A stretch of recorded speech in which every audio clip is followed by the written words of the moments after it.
ಸಂತೋಷ್ ದ್ಯಾಮವ್ವ ಚಾನಲನ್ನು ಸಬ್ಸ್ಕ್ರೈಬ್ ಮಾಡ್ಕೊಳ್ಳಿ ಹಾಗೂ ಬೆಲ್ ಐಕಾನ್ ಒತ್ತಿ. ಮತ್ತು ಚಲೋ ಭಕ್ತಿ ಮಾಡಬೇಕು. ಒಮ್ಮೆ ಸಿದ್ಧಾರೂಢರ ಮಠಕ್ಕೆ ನಾನು ಹಂಗೆ ಓದ್ತಿದ್ದೆ ಪುರಾಣ. ಸಿದ್ಧಾರೂಢ ಮಠಕ್ಕೆ ಒಬ್ಬ ಶ್ರೀಮಂತ ಹೋಗಿದ್ದ ಲಾರಿ ತಗೊಂಡು ಒಂದು 80-90 ಪಾಕೆಟ್ ಅಕ್ಕಿ ಹಾಕೊಂಡು ಹೋಗಿದ್ದ ಶ್ರೀಮಂತ.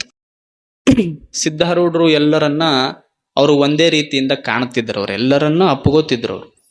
ಅವ ಲಾರಿ ತಗೊಂಡು ಹೋದವ ಸಿದ್ಧಾರೂಢರ ಮಠಕ್ಕ.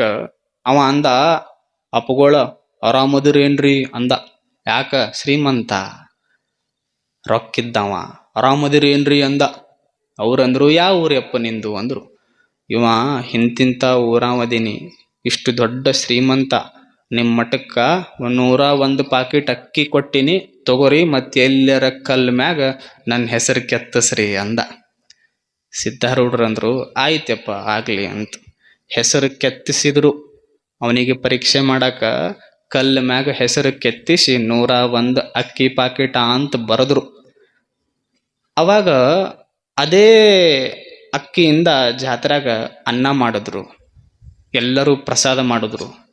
ಯಾರೂ ಸಾಹುಕಾರ ಶ್ರೀಮಂತನನ್ನ ಯಾರೂ ನೆನೆಸ್ಲಿಲ್ಲ. ಇನ್ನೊಂದು ಮುದುಕಿ ಬಂದಿತ್ತು. ಅಕ್ಕಿ ಕಡೆ 2 ರೂಪಾಯಿ ಇದ್ದಿದ್ದೇ 2 ರೂಪಾಯಿ. ಆ ಮುದುಕಿ ಸಿದ್ಧಾರೂಢರನ್ನ ನೋಡಿ ದೂರ ನಮಸ್ಕಾರ ಮಾಡಿ ಏನೋ ಒಂದು ಮುಜುಗರ ಇಟ್ಕೊಂಡು ಕುಂತಿತ್ತು. ಸಿದ್ಧಾರೂಢರು ಅಂದ್ರು, ನೀ ಯಾಕವ್ವ ಮುಜುಗರ ಪಡಾಕತ್ತಿ, ಏನಾಗೈತಿ? ಅವಾಗ ಆ ಮುದುಕಿ ಅಂದ್ಲು, ಅಲ್ಲಪ್ಪ, ನನ್ನ ಕಡೆ ಇರೋದ 2 ರೂಪಾಯಿ ಐತಿ. ಆ 2 ರೂಪಾಯಿ ನಿನಗೆ ಮುಟ್ಟಿಸ್ಬೇಕಂತೀನಿ. ಎಲ್ಲರೂ 102 ಪ್ಯಾಕೆಟ್ ಅಕ್ಕಿ ಕೊಟ್ಟಾರ, 1 ಲಾರಿ ಅಕ್ಕಿ ಕೊಟ್ಟಾರ, ನಾ ಹೆಂಗ ಕೊಡ್ಲಿ ಅಂತ, 2 ರೂಪಾಯಿ ನಾ ಹೆಂಗ ಕೊಡ್ಲಿ ಅಂತ ಹಿಂದ ಮುಂದೆ ಮಾಡಾಕತ್ಲು ಮುದುಕಿ. ಅದಕ್ಕೆ ಮುದುಕಿಗೆ 2 ರೂಪಾಯಿ ಇಸ್ಕೊಂಡ ಸಿದ್ಧಾರೂಢರು. ಇಸ್ಕೊಂಡು, ಕೊಡು, ಅಲ್ಲಿ ಹೋಗು, ಬಜಾರ್ನಾಗ ಪುದೀನ ಸಿಗ್ತೈತಿ, ತಗೊಂಡು ಬಾ. ಗೊತ್ತಾಗುತ್ತಲ್ಲ ಪುದೀನ ಅಂದ್ರೆ, ಪುದೀನ ಸಿಗ್ತೈತಿ, ಹೋಗು ತಗೊಂಡು ಬಾ ಅಂತ ಕಳಿಸಿದ್ರು. ಹೋಗಿ ಮುದುಕಿ ಪುದೀನ ತಂದ್ಲು. ಸಾಂಬಾರ್ ಒಳಗ ಪುದೀನ ಹಾಕಿದ್ರು. ಏನು ಸಾಂಬಾರ್ ಮಾಡಿದ್ರಲ್ಲ, ಎಲ್ಲಾ ಲಕ್ಷ ಜನಗಳಿಗೆ ಪುದೀನ ಹಾಕಿದ್ರು. ತಿಂದವ್ರೆಲ್ಲ ಏನ್ ಅನ್ಬೇಕು, ಏನು ಸಾಂಬಾರ. ಅಕ್ಕಿ 101 ಪಾಕೆಟ್ ಅಕ್ಕಿ ಕೊಟ್ಟಿದ್ದ ಯಾರೂ ನೆನೆಸ್ಲಿಲ್ಲ. ಸುಮ್ನೆ 2 ರೂಪಾಯಿ ಪುದೀನ ಮುದುಕಿ ಭಕ್ತಿಯಿಂದ ಕೊಟ್ಟಿದ್ಲು, ಎಲ್ಲರೂ ನೆನೆಸಿದ್ರು. ಅವನ ಹೆಸರು ಕಲ್ಲು ಮ್ಯಾಗ, ಮುದುಕಿ ಹೆಸರು ಎಲ್ಲರ ಮನಸ್ಸಿನಾಗ ಮೂಡಿತ್ತಲ್ಲ, ಇದು ನಿಜವಾದ ಭಕ್ತಿ. ಇಂತಹ ಭಕ್ತಿ ನಾವು ಮಾಡಿದ್ರ, ಇಂತಹ ಅರಿವಿನ ಕೆಲಸ ನಾವು ಮಾಡಿದ್ರ ದೇವರು ನಮಗ ಮೆಚ್ಚಿಸಲಿಕ್ಕೆ ಸಾಧ್ಯ ಇದೆ. ಇಂತಹ ಕೆಲಸದಲ್ಲಿ ನಾವು ಪಾಲ್ಗೊಳ್ಳಬೇಕು. ಎಷ್ಟು ಸಾಧ್ಯ ಅಷ್ಟು ಭಕ್ತಿಯಿಂದ ಬದುಕಬೇಕು. ನಾ ಹೇಳಿನ್ರಿ, ನಂದು ನಾಳೆ ಒಂದು ಸ್ವಾರ್ಥ ಐತೆ ಅಂತ ನಿನ್ನೆನೆ ಹೇಳಿನಿ ನಿಮಗೆ. ನಾಳೆ ಎಷ್ಟು ನಂದೊಂದು ಸ್ವಾರ್ಥ ಇದೆ ಅಂದರೆ, ಜಗದ್ಗುರು ಮಹಾಸನ್ನಿಧಿಯವರು ಪ್ರಥಮ ಬಾರಿಗೆ ಪ್ರತಿ ರೇವಣಸಿದ್ದನ ಒಂದು ದೇವಸ್ಥಾನಕ್ಕೆ ಬರಾಕತ್ತಾರ. ನಾವೆಲ್ಲರೂ ಅವರನ್ನ ಸ್ವಾಗತ ಮಾಡಿಕೊಂಡು, ಅದು ಏನಾಗ್ತದೋ ಅದು ರೇವಣ ಸಿದ್ದಪ್ಪಗೆ ಬಿಟ್ಟಿದ್ದು, ಖಾಸ್ಕತಗೆ ಬಿಟ್ಟಿದ್ದು, ಹೊರಗಾಗುತ್ತೋ ಒಳಗಾಗುತ್ತೋ ಕಡಿಕಲ್ ಮ್ಯಾಗರ ವ್ಯವಸ್ಥೆ ಆಗುತ್ತೋ. ಆದ್ರ ಅಜ್ಜರ್ ಬರಾಕತ್ತಾರ. ಏನಾಗ್ತೈತಿ, ಅಜ್ಜರ್ ಬರಬೇಕು, ಇಲ್ಲೇ ಕುಂದಿರ್ಬೇಕು, ಮಾತಾಡಬೇಕು ಅನ್ನೋದು ಲೌಕಿಕ ಆಸೆ. ಇದು ಆಸೆ. ಇದು ದೇವರು ಒಂಚೂರು 6ವರೆಗೆ ಮಳೆ ಕೊಟ್ಟ ಅಂದ್ರ ಎಷ್ಟು ನೋವಾಗತ್ತಂದ್ರೆ ಅದು 1 ವಾರ ಗಂಟ್ಲೆ ನೋವು ಇರ್ತೈತಿ. ಪಾರಮಾರ್ಥಿಕ ಸತ್ಯನ ಹೆಂಗೆ ತಿಳ್ಕೊಳ್ಳೋದು? ಅಜ್ಜರ್ ಇಲ್ಲಿ ಬಂದು ನಿಮಗೆಲ್ಲ 2 ಮಾತು ಹೇಳಿದ್ರ ಖುಷಿ ಆಗ್ತದ ಅನ್ನೋದು ಪಾರಮಾರ್ಥಿಕ ಸತ್ಯ. ಜೊತೆಗೇನೆ ಮಳೆ ಆದ್ರೂ ಒಳಗರ ಬಂದು ನಿಮಗೆ ದರ್ಶನ ಕೊಡ್ತಾರಲ್ಲ ಅಂತ ಅನ್ಕೊಂಡು ಬಿಟ್ರ ನೆಮ್ಮದಿಯಾಗಿರಾಕ ಸಾಧ್ಯ ಇಲ್ಲ. ಅಂದ್ರೆ ದುಃಖಕ್ಕೆ ಒಗಿತದದು. ನೀವು ಹಂಗ ಜೀವನದಲ್ಲಿ ಆಸೆ ಬಯಸ್ತೀವಿ. ಬಯಕೆಗಳು ನಮ್ಮ ಏನು ಕಡಿಮೆ ಅದಾವನು ಬಯಕೆಗಳು. ಎಂತೆಂಥ ಬಯಕೆಗಳು ಅದಾವಂದ್ರೆ ಎಲ್ಲ ಅನ್ಕೊಂಡಿದ್ದಾಗಬೇಕು. ಮಸ್ತ್ ಏನೇನು ಅನ್ಕೋತೀವಲ್ಲ ಎಲ್ಲ ಆಗಬೇಕು ಅಂತ ಅನ್ಕೊಂಡಿವಿ. ಆದ್ರೆ ಆ ಬಯಕೆಗಳು ಯಾವೂ ಈಡೇರುವುದಿಲ್ಲ. ಇದು ದೇವನ ಇಚ್ಛೆ. ಇದು ನೀವು ಎಷ್ಟು ಜನಕ್ಕೆ ನಿಮಗೆ ಆಸೆ ಇರುವುದಿಲ್ಲ? ನಮ್ಮ ಸೊಸೆಂದರು ನಮಗೆ ಬಿಸಿ ರೊಟ್ಟಿ ಮಾಡಿಕೊಡ್ಲಿ ಅಂತ ಎಷ್ಟು ಅತ್ತೆಂದರಿಗೆ ಆಸೆ ಇರುವುದಿಲ್ಲ? ಮಾಡಿಕೊಟ್ಟಾರ ನಾವು ಎಂದರೆ? ಆಗುದಿಲ್ಲ. ಅದು ಆಸೆ ಅಷ್ಟೇ. ಎಂದೂ ಅವರು ಮಾಡಿಕೊಟ್ಟೇ ಇಲ್ಲ. ಮತ್ತು 1ನೇ ದಿನ ಹಬ್ಬ ಅಂದ್ರೆ ನಮ್ಮವ್ವ ಅಂತ ನಿಮಗೆ ಮಾಡಿ ಕೊಟ್ಟಿರ್ತಾರ. 1 ವಾರ ಆಯ್ತು ಅಂದ್ರೆ ಕಟ್ರೊಟ್ಟಿ ತುರುಕ್ತಾರ ಬಾಯಾಗ, ಕಟ್ರೊಟ್ಟಿ ತಿಂದ ಮಲ್ಕೊಂತಾರ. ನಿನ್ನೆ ಒಬ್ಬ ಬಂದಿದ್ದ, ಅಜ್ಜರ್ ನೀವು ಅತ್ತಿ ಸೊಸಿದ್ ಹೇಳಕತ್ತೀರಿ, ಅದೇನು ಬಹಳ ದೂರ ಇಲ್ರಿ, ನಮ್ಮ ಮನ್ಯಾಗ ಐತಿ ಅಂದ ಹುಡುಗ. ನಮ್ಮ ಮನ್ಯಾಗ ಐತಿ ನಾನು ನಿನ್ನ ಕಾರ್ಯಕ್ರಮ ಮುಗಿಸಿ 8:00 ಬಂದಾಗ ಇದು ನೀವು ಹೇಳ್ತಿರೋ ಬಿಡ್ತಿರೋ ಭಾಷಣದಾಗ ನಮ್ಮ ಮನ್ಯಾಗ ಐತಿ. ಏನು ನಮ್ಮ ಸೊಸಿ ನಮ್ಮ ಮನೆಗೆ ಬಂದಾಳ, ನಮ್ಮ ಅಣ್ಣನ ಹೆಂಡತಿ ಸೊಸಿಗೆ ಊಟ ಹಾಕಿ ಸಪ್ರೇಟ್ ತಾಟ್ ಇಟ್ಟಾಳ. ಆ ಹುಡುಗ ಸಪ್ರೇಟ್ ತಾಟು ಏನ ಮುದುಕಿ ಆ ತಾಟ್ನಾಗ ತಿನ್ಬೇಕು, ಅದ್ರನಾಗ ಇದು ಮಾಡ್ಬೇಕು ಅಂತ ಸಪ್ರೇಟ್ ತಾಟ್ ಇಟ್ಟಾಳ. ಇದನ್ನೆಲ್ಲ ನೋಡಿ ನನಗೆ ಭಾಳ ನೋವಾಯ್ತು. ಅಂದ ಆ ಹುಡುಗ ಭಾಳ ನೋವಾಯ್ತು. ಅಜ್ಜಾರ ಏನ್ ಮಾಡ್ಬೇಕು, ಇದಕ್ಕೆ ಸೊಲ್ಯೂಷನ್ ಏನು? ನಾ ಅಂದ್ಯ ಏನೂ ಮಾಡಬೇಡ, ನಿಮ್ಮ ಸೊಸಿಗೆ ಅವ ಏನು ಅಣ್ಣನ ಸೊಸಿ ಎಲ್ಲ ಅದಾರ, ಅವ್ರಿಗೆ ಮಕ್ಕಳು ಅದಾವನು ಇಲ್ಲಿ ಈಗ ಆಗ್ಯಾವ್ರಿ, ಸಣ್ಣ ಅದಾವು, ಮತ್ತು ಅವು ದೊಡ್ಡವಾದ್ಮ್ಯಾಗ ಅವು ತಾಟ್ ತೆಗೆದಿಡ್ತಾವ, ತಲೆ ಕೆಡಿಸ್ಕೋಬೇಡ ಅಂದೆ. ಅವು ದೊಡ್ಡವಾದ್ಮ್ಯಾಗ ತಾಟ್ ತೆಗೆದಿಡ್ತಾವ. ಯಾಕೆ ತಾಟ್ ತೆಗೆದಿರ್ತಾವ್ರಿ? ಈಗ ಇವ್ರು ವಯಸ್ಸಿದವ್ರ ಅದಾರ, ವಯಸ್ಸಾದವ್ರಿಗೆ ತಾಟ್ ತೆಗೆದಿಟ್ಟು ಊಟ ಹಾಕಕತ್ತಾರ. ನಾಳೆ ಅವು ದೊಡ್ಡವಾದವು ಅಂದ್ರೆ ಬಿಡ್ತಾವ ನಾವು? ತಾಟರ ಕೊಟ್ಟಾರ ಅವು ಗೆಟ್ ಔಟ ಅಂತಾವ. ಅವು ತಾಟ ಅಲ್ಲ, ಗೆಟ್ ಔಟ. ಹೊರಗೆ ಹೋಗೋದು ನಾವು ಬಳೆ. ಏನು ಈ ಬದುಕಿನಲ್ಲಿ ಪ್ರೀತಿಯಿಂದ ಅರಿವಿಟ್ಟುಕೊಂಡು ಬದುಕಬೇಕು. ನಾವ್ಯಾರೂ ಇಲ್ಲಿ ಇರಕ್ಕೆ ಬಂದಿಲ್ಲ, ನಾವ್ಯಾರೂ ಈ ಜಗತ್ತಿಗೆ ಶಾಶ್ವತವಾಗಿ ಇರಲಿಕ್ಕೆ ಬಂದಿಲ್ಲ. ಏನಿದೆ ಇರುವಷ್ಟು ದಿನ ಅರಿವಿಟ್ಟುಕೊಂಡು ಬದುಕಬೇಕು. ಒಮ್ಮೆ 9 ನಂಬರ್ ಅಂತು ನಾ ಶ್ರೇಷ್ಠ ಅಂತು, 9 ನಂಬರ್ 8 ಅಂತು ನಾ ಬಹಳ ಶ್ರೇಷ್ಠ ಅಂತು, 7 ಅಂತು ನಾ ಬಹಳ ಶ್ರೇಷ್ಠ, 6 ನಾ ಶ್ರೇಷ್ಠ ಅಂತು ಜಗಳಾಡಿದ್ವು. ಎಲ್ಲಿವರೆಗೂ ಜಗಳಾಡಿದ್ವು? 2 ನಂಬರ್ವರೆಗೂ ಜಗಳಾಡಿದ್ವು. 9ರಿಂದ 2 ನಂಬರ್ವರೆಗೂ ನಾ ಶ್ರೇಷ್ಠ, ನಾ ಶ್ರೇಷ್ಠ, ನಾ ಶ್ರೇಷ್ಠ. 1 ನಂಬರು ಜಗಳ ಆಡ್ಲಿಲ್ಲ. ಅದೇನ್ ಮಾಡ್ತು? ಅವು ಜಗಳ ಆಡಿ ಎಲ್ಲ ಹೋಗ್ಯಾವು. 0 ನೀ ಏನದಿಯಲ್ಲ 0, ನೀ ಜಗಳ ಆಡೋದು ಬೇಡ. ನೀ ಜಗಳ ಆಡಿಬಿಟ್ರೆ ಸಣ್ಣವ್ರಾಗ್ಬಿಡ್ತೀವಿ. 9 ನಂಬರ್ಕಿಂತ ದೊಡ್ಡವ್ರಾಗ್ಬೇಕಂದ್ರೆ ನೀ ನನ್ನ ಮಗ್ಳು ಕುಂತು ಬಿಡು, 10 ಆಗಿಬಿಡ್ತೀವಿ, ದೊಡ್ಡವ್ರಾಗಿಬಿಡ್ತೀವಿ ನಾವು ಅಂತ. ಬರೀ ಮಗ್ಳು ಕುಂದರ್ಸಿದ್ರೆ ದೊಡ್ಡವ್ರಾಕ್ಕಿರಿ, ಮಗ್ಳು ಕುಂದರ್ಸಿದ್ರೆ ದೊಡ್ಡವ್ರಾಕ್ಕಿರಿ. ಭಕ್ತಿ ಮಾರ್ಗ ಪಥ ಏನ್ ಹೇಳ್ತೈತಿ? ಇರುವಷ್ಟು ದಿನ ಕೂಡಿ ಅರಿವಿನಿಂದ ಬದುಕಿದರೆ ಇದೇ ಸನ್ಮಾರ್ಗ ಕಾಣ. ಎಲ್ಲೈತಿ ಸನ್ಮಾರ್ಗ? ಇರುವಷ್ಟು ದಿನ ಚಂದ ಕೂಡಿ ಎಲ್ಲರ ಜೊತೆ ಬದುಕಬೇಕು ಅಷ್ಟೇ. ಕೂಡಿ ಬದುಕಾಕ ನಾವು ಕಲಿಬೇಕು. ನೀರು ಯಾವತ್ತು ನಾ ಕೂಡುವುದಿಲ್ಲ ಅಂತ ಅಂದಿದ್ರೆ ಯಾವ ಗಿಡನೂ ದೊಡ್ಡದಾಕಿದ್ದಿಲ್ಲ. ಯಾವತ್ತು ನಾ ಸೇರೋದೇ ಇಲ್ಲ ಅಂದಿದ್ರೆ ಯಾವ ಗಿಡನೂ ದೊಡ್ಡದಾಕಿದ್ದಿಲ್ಲ. ಮೈಕ ನಾ ವೈಯರ್ ಜೊತೆ ದೋಸ್ತಿನೇ ಮಾಡುದಿಲ್ಲ ಅಂದಿದ್ರೆ ಇದಕ್ಕೆ ಕಿಮ್ಮತ್ತೇ ಇರ್ತಿರ್ಲಿಲ್ಲ. ಫೋನು ಸಿಮ್ ನನಗೆ ಬ್ಯಾಡೇ ಬೇಡ ಅಂದಿದ್ರೆ ಎಷ್ಟು ಜನ ನೀವು ಫೋನ್ ಬಳಸ್ತಿದ್ರಿ ಹೇಳ್ರಿ? ಅರಿವಿರ್ಬೇಕಷ್ಟೆ.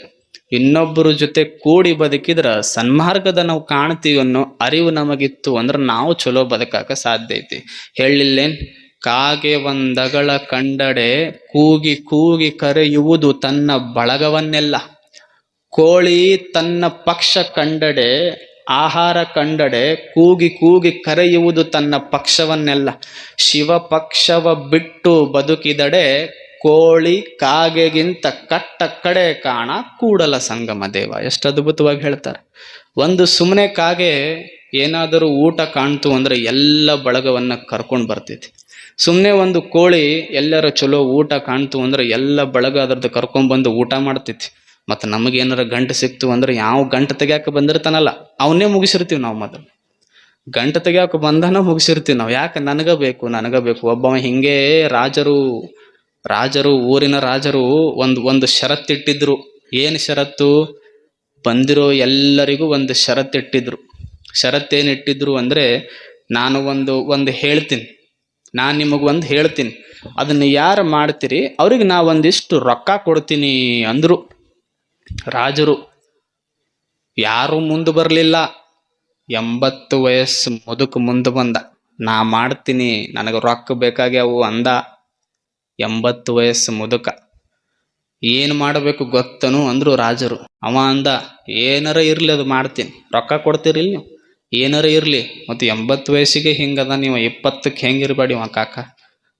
80ಕ್ಕೆ ಈ ನಮ್ಮನೆ ಅದಿ ಒಂದು, ಇನ್ನು 20 ಇದ್ದಾಗ ಇವು ಎಟೇಟೆ ಮುಗಿಸಿರ್ಬೇಕು ಇವ. ರಾಜರು ಅಂದ್ರು, ಏನು ಮಾಡಬೇಕು ಅಂದ್ರೆ, ಈ ದಂಡಿಯಿಂದ ಆ ದಂಡಿವರೆಗೂ ನದಿ ಐತಿ, ಇದನ್ನ ನೀ ಎಷ್ಟು ಸಲ ಹೋಗಿ ಬರ್ತಿ ಅಷ್ಟು ಸಲ ನಿನಗೆ ರೊಕ್ಕ. ಇವ ಅಂದ, ಟೈಮಿಂಗ್ ಏನು ಅಂದಿವ? ಮಾಡ್ತೀನಂದಿವ. ಮಾಡೇ ಮಾಡ್ತೀನಿ. ಟೈಮಿಂಗ್ ಏನು? ಸೂರ್ಯೋದಯ ಆದ್ಮ್ಯಾಗ ಚಾಲು ಮಾಡಬೇಕು, ಸೂರ್ಯಾಸ್ತಕ್ಕಿಂತ ಮುಂಚೆ ಮುಗಿಸ್ಬೇಕು. ಎಷ್ಟು ಸಲ ಹೋಗಿ ಬರ್ತಿ ಅಷ್ಟು ಗಂಟ ಕೊಡ್ತೀನಿ ಅಂದ್ರು ರಾಜರು. ಒಪ್ಕೊಂಡ. ಮಾಡ್ತೀನಿ ಅಂದ. ಹೋದ. ಮೊದಲು ಹೋಗಿ ಎದ್ದು ಕೂಡ್ಲೇನೆ ನಾಷ್ಟ ಮಾಡಲಿಲ್ಲ, ಓಡಿದ ನದಿ ಕಡೆ. ನಾಷ್ಟ ಮಾಡಲಿಲ್ಲ, ನದಿ ಕಡೆ ಓಡಿದ. ಯಾಕ? ಗಂಟ ಆಸೆ, ಬರ್ತದ ರೊಕ್ಕ. ಓಡ್ದ. ಮೊದಲ ನದಿ ಒಂದನೇ ರೌಂಡ್ ಭಾರಿ ಫಾಸ್ಟ್ ಹೊಡೆದ. 100 ರೂಪಾಯಿ ಬಂಗಾರದ ನಾಣ್ಯ, 100 ಬಂಗಾರದ ನಾಣ್ಯ. ಗಾಬರಿ ಆದ. ಒಂದೇ ಸಲ ಹೋಗಿ ಬಂದ್ರು 100 ಬಂಗಾರದ ನಾಣ್ಯ. ಏನ್ ಯೌವನದ ವಯಸ್ಸಿನೊಳಗೆ ಹೆಂಗ್ ಈಜ್ತಾರಲ್ಲ ಹಂಗ ಈಜಾಕತ್ತ. ಯಾಕ? ರೊಕ್ಕ ಬರ್ತೈತಿ. 2ನೇ ರೌಂಡ್ ಹೋದ, 3ನೇ ರೌಂಡ್ ಹೋದ. ಆಯಸ್ ಅನ್ನೋದು ಮರ್ತೇ ಬಿಟ್ಟ, ಸುಸ್ತ್ ಅನ್ನೋದು ಮರ್ತೇ ಬಿಟ್ಟ. ಇವತ್ತು ಒಂದು ದಿನ ಹೆರಾಣ ಆದ್ರ ಮುಂದೆ ಆರಾಮ್ ಉಣ್ಬಹುದಲ್ಲ ಅನ್ಕೊಂಡ. ಎಲ್ಲಿ ಉಣ್ಣವದಾನ? ಇರುದ 10 ವರ್ಷ ಐತಿ ನಾವು. 80 ವಯಸ್ಸಾಗ್ಯದ. ಉಣ್ಣವರ ಎಲ್ಲದಾನವ? ಗಳಿಸಿ ಉಣ್ಣವರ ಎಲ್ಲದಾನ? ಎಲ್ಲ ಗಳಿಸಿ ಇಲ್ಲೇ ಬಿಟ್ಟು ಹೋಗ್ಯಾನ. ಮತ್ತ 5 ಗಂಟೆ ಆದ್ರೂ ಹೊಡೆದ. 99 ಬಾರಿಗೆ ದಡ ಮುಟ್ಟಿ ಬಂದ 80 ವಯಸ್ಸಿಗೆ ತಾತ. ರಾಜರು ಗಾಬರಿ ಆದ್ರು. ಏನಿದು ಶಕ್ತಿ ಅಂದ್ರು. ಮತ್ತ ಸೂರ್ಯಾಸ್ತ ಆಗುದು 6:50 ಸೂರ್ಯಾಸ್ತ ಅಕ್ಕಿತ್ತು. ಇವ ಸೂರ್ಯ ಅರ್ಧ ಮ್ಯಾಗಿದ್ದ, ಅರ್ಧ ಕೆಳಗಿದ್ದ. ಸುಸ್ತಾಗ್ಯದ, ಹೊಟ್ಟಿಗೆ ಊಟ ಏನೂ ಇಲ್ಲ. ಆದ್ರೂ ಮನಸ್ಸಿನಾಗ ಆಸೆ ಏನೈತೆ ಅಂದ್ರೆ ಇನ್ನ ಒಂದು ಹೋಗಿ ಬಂದೆ ಅಂದ್ರೆ 100 ಆಗಿ ಬಿಡ್ತಾವು. ಇನ್ನ ಒಂದೇ ಹೋಗಿ ಬಂದ್ರೆ 100 ಆಗಿ ಬಿಡ್ತಾವು. 100 ಹೋಗಿದ್ದೀನಿ ಅಂದ್ರೆ 100 × 100 ಅಷ್ಟು ನಾಣ್ಯಗಳು ಸಿಗ್ತಾವಲ್ಲ. ಎಂತ ದೊಡ್ಡದಿದು ಅಂದ. ರಾಜರು ಸುಮ್ಮ ನಿಂತಿದ್ರು. ಒಂದೇ ಸಲ ಹಿಂಗ ಫಾಸ್ಟ್ ಹೋದ. ಹಿಂಗ ಅಗದಿ ಫಾಸ್ಟ್ ಹೋದ. ದೇಹ ಕೇಳ್ತಿತ್ತನು. ದೇಹಕ್ಕೆ ಆಯುಷ್ ಆಯ್ತು ಅಂದ್ರೆ ಮುಗಿದೋಯ್ತು ಎಲ್ಲ. ಎಷ್ಟು ಗುಡ್ಡ ಹತ್ತಿ ಬಂದ್ರು ಏನು ಬೆಟ್ಟ ಹತ್ತಿ ಬಂದ್ರು ಏನು, ಮನುಷ್ಯನಿಗೆ ಆಯುಷ್ಯ ಆಯ್ತು, ಸರಾಣ ಆಯ್ತು, ಸುಸ್ತಾಯ್ತು ಅಂದ್ರೆ ಮನಿ ಮೆಟ್ಟಲು ಏರಾಕ ಒದ್ದಾಡ್ತಾನ ಮನುಷ್ಯ. ಅವ ತಾತ ತಲೆ ಓಡಿಸಿ ಹೇಳಿದ್ರವರು ಸೂರ್ಯಾಸ್ತಕ್ಕಿಂತ ಮುಂಚೆನೆ ಬರಬೇಕು ಅಂತ. ಅಲ್ಲಿ ಹೋಗಿ ದಡ ಮುಟ್ಟದ. ಇನ್ನೇನು ನಡು ವಾಪಸ್ ಬರಬೇಕು. ಸೂರ್ಯ ಮುಳುಗುದಕ್ಕ ಕತ್ತಲಿ ಬಂತು ಎಲ್ಲ ಕಡೆ. ಆಯುಷ್ಯ ಜಾಸ್ತಿ ಆಗಿತ್ತು, ಸುಸ್ತು ಜಾಸ್ತಿ ಆಗಿತ್ತು. ಟಪ ಟಪ ಟಪ ಹೊಡ್ಯಾಕತ್ತ ಹಿಂಗ. ಯಾಕ? ಉಸಿರಾಡೋದಾಗವಲ್ದಾಗ್ಯದ. ನೀರು ಕುಡಿಬೇಕಂತನ ಕುಡಿಯೋವಲ್ದಾಗ್ಯದ, ಆಗುದಿಲ್ಲ. ಅಷ್ಟು ಸುಸ್ತಾಗ್ಯದ. ಇನ್ನೇನು ಹೊಡಿಬೇಕು ಹಿಂಗ. ರಾಜರು ದೂರ ನಿಂತು ಕೇಳಿದ್ರು. ನಿನ್ನ ಬದುಕಿಸ್ಬೇಕೇನು ಅಂದ್ರು ರಾಜರು. ಅವ ಹ್ಞೂ ಬದುಕಿಸ್ರಿ ಅಂದ. ಮತ್ತೆ ಇಲ್ಲಿ ತಕ ಏನು ಗೆದ್ದಿಯಲ್ಲ ಅದು ವಾಪಸ್ ಕೊಟ್ರ ಬದುಕಿಸ್ತೀನಿ ಅಂದ್ರು ರಾಜರು. ಇಲ್ಲಿ ತಕ ಏನು 99 ಸಾರಿ ಬಂಗಾರದ ನಾಣ್ಯಗಳು ಏನು ಗೆದ್ದಿಯಲ್ಲ ಇದನ್ನ ವಾಪಸ್ ಕೊಟ್ರ ಬದುಕಿಸ್ತೀನಿ. ಅವ ಏನಂದ? ಆಗ್ಲಿ ತಗೋರಿ ಅಂದವ. ಯಾಕೆ? ಉಳಿದ್ರೆ ಸಾಕಾಗ್ಯದ ಅವನಿಗೆ. ಮೊದಲೇನಿತ್ತು ಗಳಿಸಿದ್ರೆ ಸಾಕಾಗ್ಯದ, ಸಾವು ಬಂದಾಗ ಉಳಿದ್ರೆ ಸಾಕಾಗ್ಯದ ಅಂದ. ಎಲ್ಲ ಏನು ಬೆಳಗ್ಗೆಯಿಂದ ಸಾಯಂಕಾಲದವರೆಗೂ 80 ವಯಸ್ಸಿನ ಮುದುಕ ಏನು ಸುಸ್ತಾಗಿ ಆಗಿ ಗಳಿಸಿದ್ನಲ್ಲ, ಸುಮ್ಮನೆ ತನ್ನ ಪ್ರಾಣ ಉಳಿಸಾಕ ಗಳಿಸಿದ್ದೆಲ್ಲ ರಾಜರಿಗೆ ಕೊಟ್ಟು ತನ್ನ ಪ್ರಾಣ ಉಳಿಸ್ಕೊಂಡಲ್ಲ. ಇದು ಅರಿವಿರಬೇಕು.